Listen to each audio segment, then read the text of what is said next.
За бүгдэнд нь энэ өдрийн мэндийг хүргье. Өнөөдөр Tender Grow Journey-с хогийн маань дараачийн 2 дахь дугаар орж ирж байна. Энэ удаагийн дугаараараа бүгдээрээ үндсүүлээрээ амьдарч эхлэе гэдэг ийм агуулгын хүрээнд ярилцах болно. За энэ өнөөдрийнх маань сургалтын гол зорилго нь яг юу байх вэ гэхээр бид нар алсын хараа мөрөөдөл гэдэг энэ зүйлс байдаг тий. Эдний утга учирыг яг юу юм? Алсын хараагийн утга учир нь яг юу юм? Мөрөөдлийн утга учир нь яг юу юм? За тэгээд хувь хүний үнэт зүйлс, алсын хараа, мөрөөдөл гэх зүйлсүүдийн уялдаа холбоо бүгдөө таних гэж үзнэ. За тэгээд ер нь яагаад мөрөөдлийн самбар гэдэг зүйлийг хийх ёстой юм? Яаж хийх юм? Энүүгээрээ мөрөөдлийн самбар буюу тэр самбараар дамжуулаад өөрийн бодол, мэдрэмжийг юм системтэйгээр ажиглаж юм үзэх зорилготой байгаа. Тэгэхээр энэ сургалт маань өөрөө үндсэн 6 бүлгээс эхэлж байгаа. Тэгэхээр хамгийн эхний бүлэг нь буюу алсын хараа гэх зүйлсээс бүгдөө эхлэе. За алсын хараа гэд сонсонгууд чинь бараг байгууллага болгонд байдаг тий. Алсын хараа, үнэт зүйл, эрхэм зорилго гэх мэтлэнгийн ийм агуулгууд байдаг. Та бүхний ойлголтоор алсын хараа гэж яг юу хэлж байгаа вэ? Таны алсын хараа ер нь яг ямар вэ? Энэ талаар таны бодоод үзээрэй. За алсын хараа гэдэг зүйлийг яг тайлбарлах юм бол энэ зүйл бол таны ирээдүйн зорилго байгаа. Таны ирээдүйн зорилго, хүсэл тэмүүллийг тодорхойлсон тийм урт хугацааны төсөөлөл гэж ойлгож болно алсын харааг бол. Тэгээ онцлог зүйл нь юу гэхээр ирээдүйд хүрэхийг хүссэн байдал, амжилт, үр дүнтэй энэ алсын хараа гэдэг зүйл чинь тодорхойлоод байгаа. Тэгэхээр ямар ч алсын хараа урт хугацааны чиглэл өгдөг map гэж хэлж болно тийм. Ирээдүйд би яг хаана байх юм, юу бүтээчихсэн байх юм гэх асуултанд ихэвчлэн хариулдаг гэж ойлгож болно. Тэгвэл хүмүүсүүд ингээд яадаг те алсын хараа маань энэ тэр энэ гэл аягүй сайн хэлдэг хийнэ. Таны тэгвэл яг үнцүүл чинь яг юу юм бэ гэж асуухлаар та үнцүүлээр амьдрч чаддгүй гэж асуухлаар хүмүүсүүд энэ хоёрыг хооронд нь холих аягүй тийм хамтлага аягүй ихтэй байдаг. Үнцүүл гэдэг зүйлийг нь хараад үзье л та. Үнцүүл гэж яг юу хэлээд байгаа юм бэ гэх юм бол манай Монголд болохоор энийг маш гоёор тодорхойлсон байдаг. Эрдэмтэд судлаачид маань үнцүүл гэдэг зүйлийг агуулгах нь value гэдэг, англиар нь value гэдэг тийм. Энэ үгийг орчуулах юм бол Монгол одоо ёс заашил эрхэмлэх ёсон гэж байдаг. Эрхэмлэх ёсон, цээрлэх ёсон гэж байдаг. Тэгэхээр цээрлэх ёсноо бид хизээч одоо хийхгүй. Яаж дараалаж, яаж хэцүү байсан ч гэсэн огт ийм зүйл хийхгүй.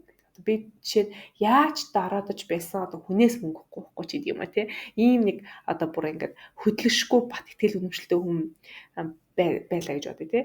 Эргүүлээд би одоо яаж чижсэн, яаж одоо хэцүү дараадж байсан гэсэн одоо хулгай хийж худал хийхгүй ч гэдэг юм уу. Тэгэхээр тэр хүний бусдаас тусламж авахгүй ч гэдэг юм уу. Тэгэхээр тэр хүний үнэт зүйл нь илүү бие даасан байдалтай болоод хөгжөө явчихсан байгаа.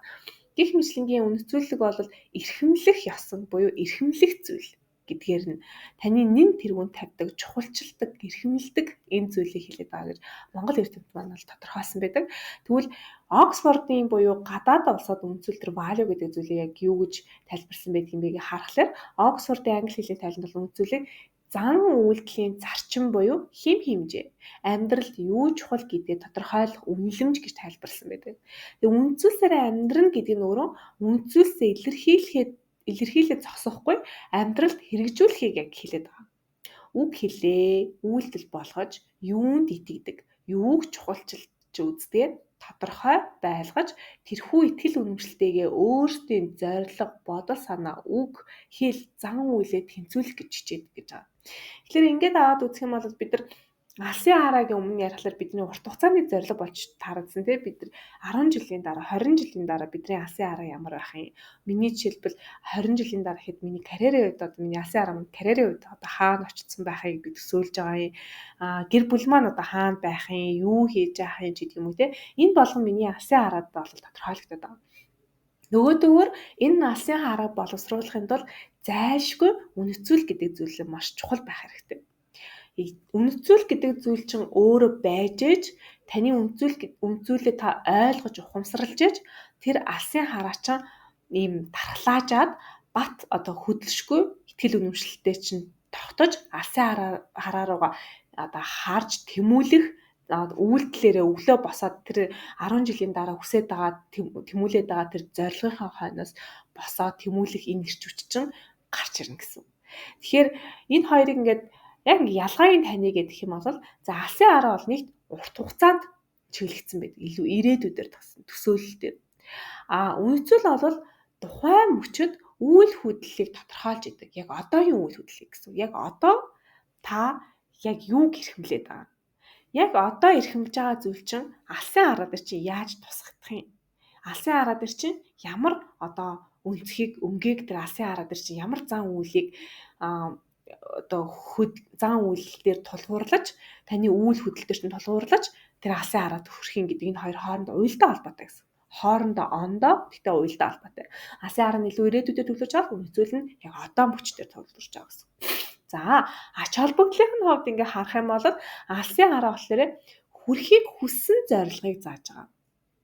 Би яг одоо хаашаа очихыг хүсэж байна. Жишээлбэл би сэтгэл зүйч хүн байлаа гэхэд миний 10 жилийн дараа 20 жилийн дараа бодол маань одоо юу гэдэг энэ үнэт зүйл гэдэг одоо судалгааны сэдвэрээ илүү хүртээмжтэй олон одоо далаацтай судалгааг одоо хийчихсэн тий өөр ингэсэн бүтээлүүдээ гаргачихсан ч гэдэг юм уу. За эсвэл одоо юу гэдэг энэ чиглэлээрээ доктор профессорын зэрэгээ академик зэрэгээ хамгаалчихсан ч гэдэг юм уу. Тий ингээ миний алсын хараа бол энэ дээр маань тулгуурлаж байгаа гэсэн. Эргүүлээд үнэт зүйл маань болохоор ач холбогдлын үед юу ах вэ гэхээр зорилгодоо хүрэхэд баримтлах зарчмыг тодорхойлоод байгаа. За эргүүлээд би яах гэж энэ үнэт зүйл гэдэг зүйлийг судлах гээд байгаа гэдэг энэ асуултанд хүрээд байгаа. Тэгэхээр миний үнэт зүйл гэдэг юм бол одоо юу гэдгийг ядарсан, шаналсан, бусдад тусламж хүргэх, бусдад одоо утга учиртай амьдрахад нь би хүн байгаач төлөвшөхт нь илүү нөлөөлөл үзүүлэх нь надад утга учирын үед, ач холбогдлын үед маш чухал зүйл байгаа. Би ямар итгэл үнэмшлээ гэхээр хүн болгон одоо эмзэг мөч рүү очисныхоо дараа хүн амьдралын уй гашуу зовлон бэрхшээл тулгарх үедээ тэндээсээ заавал маш том үнэт зүйлийг олж авч чаддаг гэдэг тийм итгэл үнэмшил надад одоо бат итгэл үнэмшил байгаа гэсэн. Тийм ч учраас хүмүүсүүд маань өөрөө өөрсдөө итгэл үнэмшлийг таньж мэдэх нь айгүй чухал гэсэн ийм ойлголтод би хүрээд миний үнэт зүйл бол бусдад одоо үнцүүлээ таньж мэдгэт нь үнцүүлээрээ амьдрахад нь туслана гэсэн ийм зорилго тавиад энэ зорилго маань өөрөө алсын хараанд 10-аас 20 жилийн дараа яаж хэрэгжих вэ гэдгийг би өөрөө тодорхойлоод явж байгаа хүн гэсэн. Гэх мэтлэнгээ. За яг зорилгынхаа хувьд алсын хараа гэдэг зүйлийн зорилго нь яг юу вэ гэхээр ирээдүгээ төсөөлөх, бүтээх. Ирээдүйд чинь мэдээж сайн сайхан хүн болгон өөрөөсөө сайн сайхан зүйл хүснэ. Тэгэхээр таны алсын хараа чинь ирээдүйд тулгарсан тэр ирээдүйн төсөөлөлт чинь та юу бүтээч гэсэн байх юм гэдэг ийм зорилгыг алсын хараа одоо тусгаж байгаа гэсэн. Тэгвэл үнцүүлийн зорилго нь яг юу вэ гэхээр хувь хүнч бай, байгуулагч бай, үнцүүллийн өөрийнх нь тийм зарчинд илүү төвлөрж байгаа. Түрүүн хэлсэндээ эрхэмлэх бас цээрлэх гэдэг чинь ёс зүйн хэмжээтэй бас тодорхой хэмжээний холбоотой байгаа. Тэгэхээр тэр зарчимтай чинь тодорхой хэмжээний холбоо 100% нэг холбогдоод эхэлж байгаа гэсэн. Тэгэхээр та тэр алсын хараа тэр нэг ирээдүйд байгаа зорилгодоо хүрэхийн тулд юуг эрхэмлээд байгаа, юуг цээрлээд байгаа, яаж ч болж исэн энэ хил хязгаар нь яг юу байх юм бэ гэдэг. Яагаад энэ хил хязгаарыг мэдчих хэвээр вэ гэхээр өнөө цагт бид нар одоо ингээд усын хурлын гишүүд давайгүй авилгачид нэрээ гэж бид нар ингээд маш их шүүмжлэх тий. Тэгэхээр тэнд гарч байгаа хүмүүсүүд өөрийн гэсэн үнцүүлгүй хүмүүсүүд бол их хэмжээний мөнгөтэй, их хэмжээний эрх мэдэл дээр очих тусам одоо ингээд хил хязгаарыг давж эхэлдэг. Тэгэхээр өөрийн үнцүүлтэй хүн бол хизээч тэр хил хязгаарыг давахгүй яг эрхэмлэх нь юу вэ? Цээрлэх нь юу вэ? Энэ хоорондын заагийг одоо энэ эрүүл сэтгэлгээг энэ хоорондын зааг буюу энэ эрүүл сэтгэлгээний заагийг бид нар маш сайн баримталж чаддаг гэсэн. За жишээ байдлаар энэ асуултанд яхад би ирээдүйд яг хэн болох юм бэ гэдэг асуултанд та хариулаад үзээрэй. Би ирээдүйд яг хэн болмоор байна? Буюу 20 жилийн дараа та хэн болж хувирмаар байна? Хэн болчихсон баймаар байна? Юу хийчихсэн баймаар байна те? Тэгвэл үнцүүлээ тодорхойлох юм бол өөрөөсөө асуух асуулт юу байж болох вэ гэхээр миний хувьд үн цэнтэй зүйл нь яг одоо юу вэ Миний хувьд хамгийн үн цэнтэй зүйл нь юу вэ гэдэг асуулт хариулт өгöd байгаа гэсэн. За тэгээд энэ хоёр зүйлийн ялгааг таних тулд ийм даалгавар одоо та хийж болно. Ямар даалгавар вэ? Өөрийн яг 5 гол үнцүүлээ чигсааж бичнэ.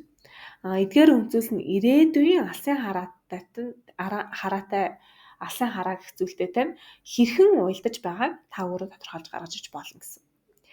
За бүтээр яг одоо бол алсын хараа үнцүүл гэдэг зүйлийн талаар ингээд ярилцаж үзлээ тий. Тэмүүж эргүүлээд эндээс нь нэг асуулт байна. Хүн болгон өөрийн гэсэн мөрөөдөлтэй байх хэрэгтэй гэж ярьдаг тий. Тэгвэл мөрөөдөл гэдэг байгаа зүйл, зориг гэдэг байгаа зүйлээс бас юугаар ялгаатай вэ? Таны мөрөөдөл чинь яг юу вэ? Таны бас зориг чинь юу вэ? Энэ хоёр асуултанд тус-тусдаа хариулах гээд үзээрэй. Энэ хоёр зүйлийн тус-тусдаа хариулснаар та ялгааг танд гэнэ үгүй гэдэг өөрийгөө шалгаж үзэж болно гэсэн. За тэгээд эргүүлээд дараа нь хэрвээ тус-тусдаа бичиж чадсан бол таны мөрөөдөл зорилгоос тань юугаар ялгаатай вэ гэдгийг өөртөө бас тодорхойлох гээд үзээрэй.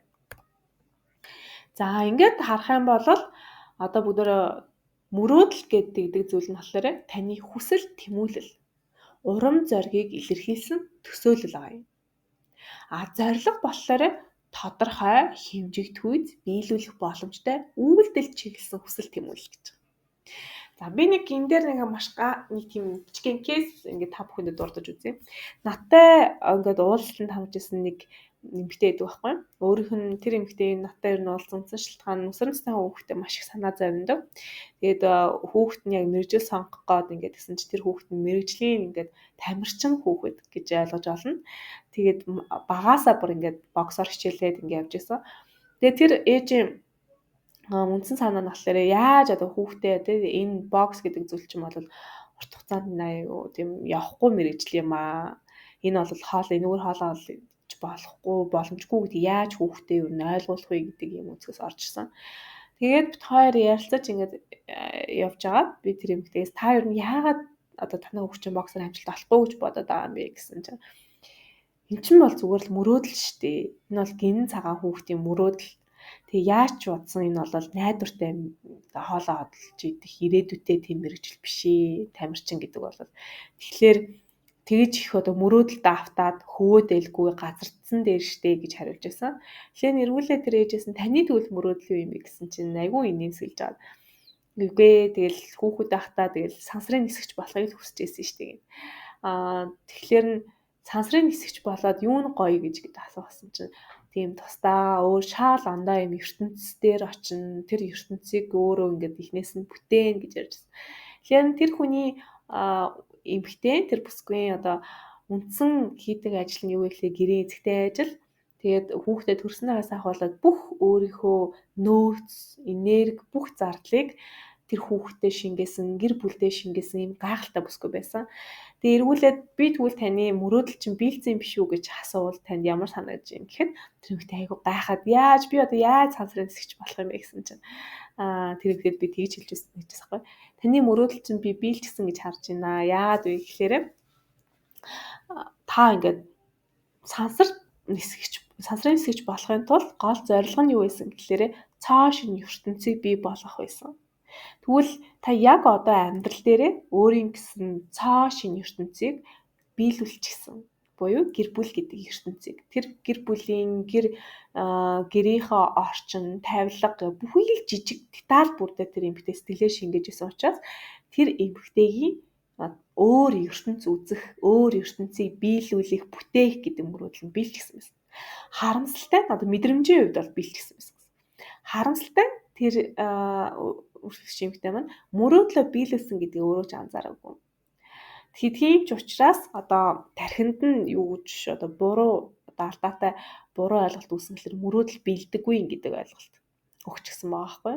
Яг үнэндээ практикээр хамгийн сайн мөрөөдлийг биелүүлж чадсан хүн бол тэр эмэгтэй байгаа. Тэгэхээр эндээс юу гэж хэлж болох вэ гэхээр мөрөөдөл гэдэг зүйл маань бидний төсөөлд байдаг мэдрэмжээр дамжуулж орж ирж байгаа хүсэл тэмүүлэл урам зоригийг илэрхийлсэн төсөөлөл байгаа. Зорилго болохоор тодорхой хэмжигдхүйц биелүүлэх боломжтой үйлдэл хийсэн хүсэл тэмүүлэл гэж хэлсэн тийм. Тэгэхээр бүр яг задлаад ингээд авах юм бол мөрөөдөл нь ерөнхий тодорхой бус байж болно. ерөнхий одоо би зүгээр тийм сансарт нисмээр байна. ертөнцийг цаашийн ертөнцийг дэлгэмээр байна. Нэмэр байна гэдэг тийм. Энэ бол мөрөөдлийн бол байж болох байц мөрөөдөл. Эргүүлээд тэр ертөнц нь болохоор тэрнийг зорилгохын тулд одоо нарийн хэмжигдхүйц байна тийм. Тэгэхээр тэр мөрөөдлийг яг сансарт нисэх гээд байгаа гэхээс илүү тэр цааш нь ертөнцийг нээх гээд байгаа тэр мэдрэмж л энэ мөрөөдлөөс авч үлдэх юм л тэр мэдрэмж л авч үлдэх хэрэгтэй байхгүй юу? Тэгэхээр энэ зорилгоо болгохын тулд одоо та бодод өөрийнхөө хийж чадах үйц зүйл дээр цаашийн ертөнцийг өөрийн бүтээлийг цаашийн ертөнцийн шингээсэн тэр бүтээлийг ч гэдэг юм уу гаргаж ирнэ гэдэг ч гэдэг юм уу тийм. Энийг ингэж зорилго руугаа ингэж хөрвүүлж болно гэсэн. За хугацааны хувьд бол мөрөөдөл бол ямар ч хугацаа байдаггүй. Тэгээд дээрэс нь хязгаарч биелэхгүй шууд утгаараа хязгаарч биелэхгүй байж болно гэсэн.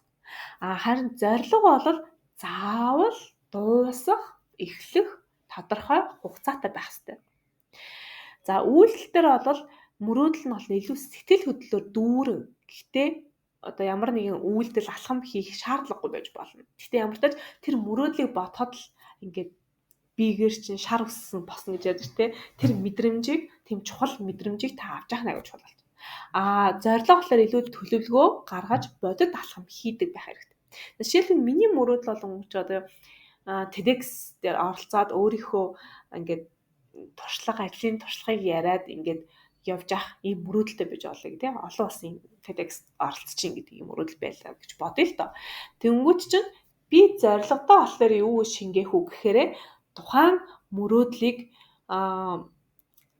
одоо энэ жишээлбэл яг зорилго дээр болохоор за би энэ 7 хоногт тэр бусдын өмнө гараад пич тавьж байгаа тэр мэдрэмжийг авахын тулд энэ 7 хоногт би 4 удаа онлайнаар хичээл орно ч гэдэг юм уу те. Ингээд өөрийнхөө ямар тач тэр зааж байгаа бусдын өмнө ярьж байгаа гэдэг тэр мэдрэмжийг ямар ч аргаар ямар ч зорилгоор одоо төлөвлөгөөгөөр хийж чадах үз боломжоор би хэрэгжүүлээд тэр мэдрэмжээ аваад иж болно гэсэн. Яг одоо ч гэсэндээ энэ одоо миний хийж байгаа энэ сургалтыг бас л нэг хүн үзэгч бай, хоёр хүн үзэгч бай. Би нэг хүний өмнө, хоёр хүний өмнө гараад ярьж байгаадаа дүндээ дүн баггүй. Мэдрэмжийн хувьд бол яг л адилхан байж байгаа гэсэн. За тэгэхээр яг ингээд түлхцийн хувьд бүр сэтэлжүүлэлтийн үед юу гэхээр мөрөөдөл бол илүү зоригжуулах, урам өгөх ийм зорилготой байдаг. Ийм түлхцийг, ийм урам зоригийг гаргаж авах хэрэгтэй болж байгаа гэсэн. Зорилго болохоор юу авах хэрэгтэй вэ? Биелэхэд чийсэн тодорхой алхмуудыг шаардж байгаа. Тэр нэг Холливуудад очиод Америкт очиод Америк мөрөөдөл гэж яаж тэ Америк дээр очиод чухам одоо Холливуд руу очиод чухам жүжигчин болоо ч юм уу те. Энэ бол мөрөөдөл. Гэхдээ тэр зорилго болгох тэр мөрөөдлөө зорилго болгохын тулд яах хэрэгтэй вэ гэхээр тухайн хүн маань тодорхой нарийн төлөвлөгөөтэй байх хэрэгтэй. Холливуд яг тэдэн сарын тэдэнд очино. Тим одоо хотелд байшин тэгэж одоо хүнтэй уулзна, тим найруулагчтай уулзна, тэгэж би нэг туршилт хийж үзэн ч юм уу те. Байнгын ийм төлөвлөгөө зорилго тэр төлөвлөгөө нь өөрөө зорилготой. Зорилгоос зорилгын хооронд зорилго нь өөрөө хэрэгжүүлээд дуусгах ийм боломжтой байх хэрэгтэй гэсэн. Өөр ингэс алхамтай тий. За энэ хоёрыг ингээд аль нь байх хэрэгтэй.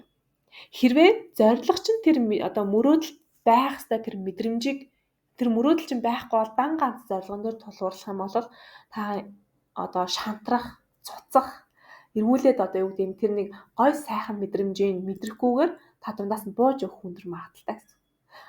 Харин мөрөөдөл яг байж ээж тэр мөрөөдлөөс авч байгаа тэр нэг хийсвэр мэдрэмж таны тэр дофамины тийм дааврын одоо тэр өндөр тэр таныг одоо түлхэж өгж байгаа, таныг одоо урам зориг өгж байгаа, таны мөрөөдөө сэтгэл хангалуун болгож байгаа тэр мэдрэмжүүдийг чинь давхар мөрөөдөл чинь заавалжгүй байж аж та тэнтэй тууштай тэр мөрөөдлөө зориг болгож хэрэгжүүлээд тууштай байхад чинь мөрөөдөл маш их чухал үүрэг гүйцэтгээд байгаа юм байна. Тэгэхээр яг одоо та асуугаад үзээрэй. Таны одоо мөрөөдөл чинь яг юу вэ? Та тэндээсээ яг юу хүсэж байна вэ гэдгийг айгүй сайн тодорхой болгож өгөөрэй. Бас хэрхэн хизээ энэ зорилготой хүрэх вэ? Энэ тэр хүсэж байгаа зүйлээ яг хизээ, хэрхэн, яаж энэ зорилготой хүрэх вэ гэдэг зүйлээ дахиж боловсруулж бичээд өөрийн гэсэн зорилгыг тодорхойлоорой гэж байна. За эндээсээ та бичснийхаа дараа яах ёстой вэ гэхээр та тэр мөрөөдөл гэдэг байгаа зүйлээ яг ямар мэдрэмжэндээс авахыг хүсэж байна гэдгийг ажиглах нь аягүй чухал. За би жишээлбэл түрүүлсэндээ миний мөрөөдөл бол текст оролцох гэдэг ийм мөрөөдөл байлаа гэж бод. Тэгмэд эргүүлээд би тэр одоо оролцсныхаа дараа би ямар мэдрэмжийг авахыг хүсэж байвал маш олон хүмүүсийн өмнө ингээ алга ташаад ингээд чад тэнд хүлээн зөвшөөрөгдсөн гэдэг ийм мэдрэмж байна шүү дээ. Энэ мэдрэмжийг авахыг хүсэж байна гэдэг юм уу те ингээд тодорхой тэр мэдрэмж нь ч гэсэндээ ямар зоригтой байгаа гэдэг аягүй тодорхойлж сурах нь аягүй чухал гэсэн. Тэгээд яг ямар үр дүнг энэ мөрөөдлөөрөө дамжуулж хүсэж байгаа юм бэ гэдэг. Төрөний эмгтээтэй адилхан би сансар нисэх хүсэж байна. Гэтэ тэгвэл энэ сансар нисэх хүсэж байгаа мөрөөдөлтэй амар энэ мөрөөдөл чи яг ямар үр дүнд хүрэх гээд байгаа юм бэ гэсэн чинь яг ямар үр дүнд чиглээд яг юуг нь хүсээд яагаад энэ мөрөөдөл хүсэж байгаа юм бэ гэсэн чинь цоо шин ертөнцийг биелүүлэх гэж байгаа. Тэгэхээр энэ цоо шин ертөнцийг биелүүлэх гэдэг маань өөрөө үр дүн байгаа юм. Тэгээ үр дүн зорилго дээрээ бодит амьдрал дээр яаж хэрэгжин гэсэн чинь өөр ингэсэн гэр бүлтэй болоод цоо шин ертөнцийг биелүүлээд өглөө болгон өөрийнхөө ертөнцөөс сэрдэг. Ийм гайхалтай мөрөөдөл нь биелсэн байгаа юм тий. Яг энтэй адилхан өөрийнхөө мөрөөдөл зорилгыг ингээд ялгаж залгаж хэмжиж үзээрэй. За жишээ бүгдөө аваад нэг карьер гэдэг сэдвийнхаа хүрээнд бүгдөө энэ болгон зүйлийг алсын араа, үнэт зүйл, дээрэс нь мөрөөдөл, зорилго гэсэн энэ дөрвөн зүйлийг карьер гэдэг сэдвийн хүрээнд бүгдээр аваад үзье. За, эхлээд бодъё. Алсын арга бодъё. Ирээдүйд та карьерийн хувьд хэн байхыг мөрөөдөж байна вэ? Ирээдүйд та карьерийн хувьд хэн байхыг мөрөөдөж байна? Энд алсын арга, мөрөөдөл хоёр зэрэг явж байгаа. За, энэ асуулт шууд хариулт өгөхөд зарим хүмүүс маань хэцүү байж магадгүй. Хэрвээ хэцүү байх юм бол яг энэ дээр байгаа энэ гурван хэсэгт өөрийн ажил мэргэжлийг тодорхойлох гэж одоо илүү дэлгэрэнгээр тодорхойлоход таны үзээрэй. За, таны мөрөөдлийн мэргэжил ажлын талбар яг ямар талбар байна? Ямар салбар байна? Энийг та өөрөөсөө асууад үз. Мөрөөдлийн тийм. За, хоёр дахь нь таны ур чадвар. Та яг юу вэ? Та яг ямар авьяастай хүн бэ? Одоо чи ихтэй энүүгээр маш сайн хийж чаддаг шүү. Чи эндээ үнэхээр авьяастай шүү гэж бусдад магтуулдаг тийм ур чадвар чинь яг юу вэ? Энийг аягүй сайн бодож үзээрэй. За тэгээд энэ дээрээ та туршиж прототип буюу юм туршилт хийж үзсэн үү гэдэг юм асуулт. Зарим хүмүүсд би ингээл тийм хүн болохыг хүсдэг инээ тэрэ гэж одоо жишээ нь маш олон хүн сэтгэлзүйч болохыг аягүй хүсдэг тийм. Тэнгүүдээ намайг хүмүүсд аягүй сайн найз өхөд маань намайг аягүй сайн зөвлөдөг гэж ярьдаг, сонсдог чийстэй гэж хин баг сэтгэлзүйч юм биш үү гэж баг найз өхөд маань ярьдаг. Би сэтгэлзүйч болох ихлээр аягүй өөртөө итгэлгүй байгаа маа ч гэдэг юм. Ингээд ийм одоо кейстэй хүмүүсд маш олон байдаг тохиолдолтой. Тэгвэл эргүүлээ тэр хүмүүсээс түлжидээ туршид үзсэн юм уу гэж асуухлаар ихэнх хүмүүсд маань туршилтаа хийгээгүй байдаг. Тэгээд тэр туршилт нь юугаар хязгаарлагддаг вэ? Дандаа айцаар хязгаарлагддаг.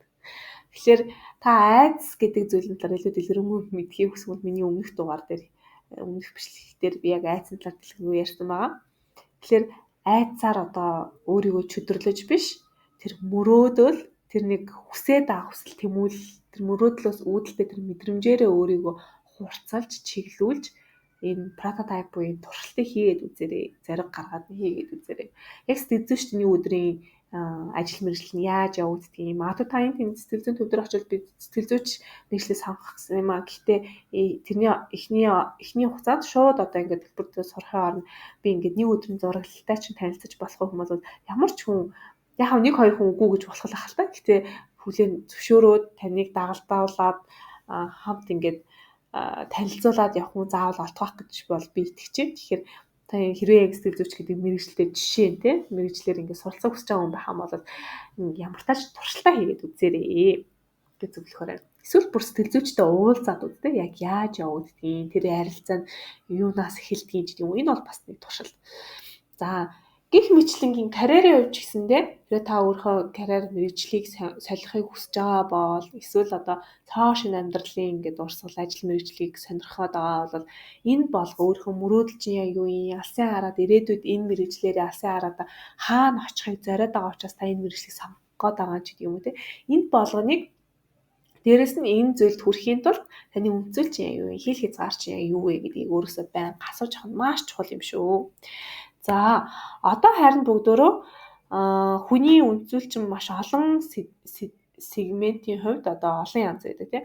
Тэгэхээр амьдралын хүрд гэдэг энэ зүйлээр дамжуулаад та өөрийнхөө амьдралын салбаруудыг хаана илүү одоо ажиллах ёстой вэ? Дараа жилээс одоо ямар шин зорилго тавьтаа нөгөө л нэг би 10 ном уншина, 20 ном уншина гэдгийг ингээд нэг хүн болгоны хийдэг юм зорилгоор одоо зорилго тодорхойлох гэхээс илүүтэйгээр яг амьдралынхаа аль талбарт та хичээх ёстой вэ? Аль талбарт хөгжих ёстой вэ гэдгийг мэдхийн тулд эдгээр энэ сегментийн хүрээнд өөртөө оноо өгөөрэй. 1-ээс 10 оноо өөртөө өгөөрэй. Энэ жилийн хувьд жишээлбэл те одоо айл хэдий нэ 2025 оны 9 сар гарчихсан байна. Тэгэхээр энэ жилийн хувьд хөрлөл гэдэг сегмент дээр та өөртөө хэдэн оноо өгмөрэй. Найс хөтөө хэрэг холбогдсон, уулзсан, учирсан те. За хайр дурлал гэдэг сегментийн хувьд хэдэн оноо өгмөрэй. Та энэ жил хэр сайн амарч чадсан, ер нь өдөр тутамдаа хэр сайн амардаг хүн бэ? Өөртөө оноо өгнө. Гэх мэтлэн ингэж явж хаад хамгийн бага оноо авсан талбар дээр илүү дараа жил илүү ойрлж байгаа хичээл зүтгэл гаргаад сайжрах ийм алхам хийн гэсэн. За одоо харин мөрөөдлийн самбар хийх яагаад чухал вэ гэдэг асуулт руу орж байна. За мөрөөдлийн самбар хийхдээ мэдээж одоо өөрийн гэсэн зорилго, мөрөөдөл, алсын араа мотивашны орон үнэцүүл гэдэг зүйлээ тавьж болно. Энэ зүйл чинь өөрөө таныг одоо балансыг чинь олоход аягүй тусалж байгаа гэсэн үг шүү дээ. За эндээс за зорилгын хувьд гэдэг нь чинь одоо өөрийн ажил мэргэжлээ хайж олох, орлогын их үүсвэрийг тодорхойлох, амар мэнд амаржах гэдэг юм уу тийм ингээд нилээ ингээд ийм тодорхой байх хэрэгтэй тийм дуус хугацаатай байх хэрэгтэй. За алсын араа чинь болохоор түрүүний хэлсэнчлэн илүү одоо хаашаа чиглэхийн алсын араа яг ямар талбарт юунд ямар хувцастай байх юм уу. Миний энэ нь бол миний санахын 16-аас 20 онд өөртөө гаргаж исэн ийм юу vision board байгаа байхгүй юу. Тэгээ энэ дээрсээ болохоор би тухайн үед яг 16 онд жирэмсэн байсан. Тэгээ яг амар мэнд амаржах өөрийн гэсэн яг сургуулаа дөнгөж төгсчихсэн охин байсан учраас ажил мэргэжлийн талбараа олон нэг гэсэн өөр хувьд аягүй тийм тодорхой зорилго гарч ирсэн. Алсын араан дээр болохоор миний зураг төсөөл би яг ямар хувцастай хүн байх юм гэхэлэр нэг л юм дипломат хувцастай өөрийгөө юм ажил хэрэгч эмэгтэйгээр аягүй төсөөлдөг байсан. Тэгээ тэр зураглалаа ингээд аягүй тодорхойлж ингэж өгчсэн бол тэгээд энэ ажил амьдралын балансыг аягүй олно. Буюу сайн жээж сайн ч одоо мэрэгчлэрээ сайн мэрэгчлэлтэн болсон байна гэдэг юм төсөөлтэй байсан. За тэгээд байшин мөрөөдөл мандлаараа том байшинтай болох, угаалтуурынхаа дээд цонхтой байх гэдэг юм ингээд бүр тодорхой юм. Тэндээсээ ингээд амар амгалан мэдрэх юм зорилготойгоор ийм мөрөөдлийг ингэж одоо өөртөө ингэж аягүй харж исэн. Миний мөрөөдөл биелсэн. Энэ болгоныгоо зорилго болгоод нөхөр маань айгүй гоё байшин барьж өгсөн гэнэ. Яг энэ угаалтуурынхаа дээдлэн цонхтой юм гоё байшин барьж өгөөд эргүүлээд одоо миний мөрөөдлийн тэр нэг мэдрэмжийг мэдрэх нь халуун дулаан гэдгээ ингээд мэдрэх боломжийг олгосон байгаа. Тэгэхээр миний энэ 16 оны алсын араа маань одоо ч 25 он болсон байна те. 10 жилийн дараах энэ алсын араа маань бол үндсэндээ бол энэ vision board-ийг тухайн үед гаргаж ахтал биелсэн гэж хэлж болно. За тэгээд байнгын өөрөөсөө одоо энэ үнэцүүл маань тухайн үедээ үнэцүүл гэдэг зүйлийг ойлгодоггүй байсан. Юуг одоо энэ зүйл алсын араагаа биелүүлэхийн тулд өөртөө ямар мотивашн өгч явах уу гэж бодож байхдаа одоо байнгын подкаст сонсно. Одоо өөрийнхөө дадлуудыг би ингээд биччихсэн гэсэн. Подкаст сонсож байна, аялах юм ном унших, одоо бла бла ч юм уу те. Иймэрхүү одоо алхмуудыг өөртөө тодорхойлж исэн. Одоо бодоод ахна хамгийн чухал зүйл нь одоо би энэ болгоныг хэрэгжүүлэхийн тулд миний үнцүүл яг юу юм бэ гэхэд энэ болгоныг хийснээр би бусдад одоо туслах гад өгөх гээд байсан энэ тэмүүлэл дотор ингээ хадгалагдаж байсан гэдгийг баг хожим ингээд айгу багаар ойлгож байсан. Одоо би яах гээд сурах гээд байгаа, яах гээд ажил тэмүүлэл хийх гээд бусдад ингээд туслах гээд байдгийн, яах гээд одоо сэтгэл зүйч болсон ч юм уу. Тэгээ энэ болгоо маань болгол үнтэй маань үнцэлтэй маань маш их холбоотой байсан гэсэн.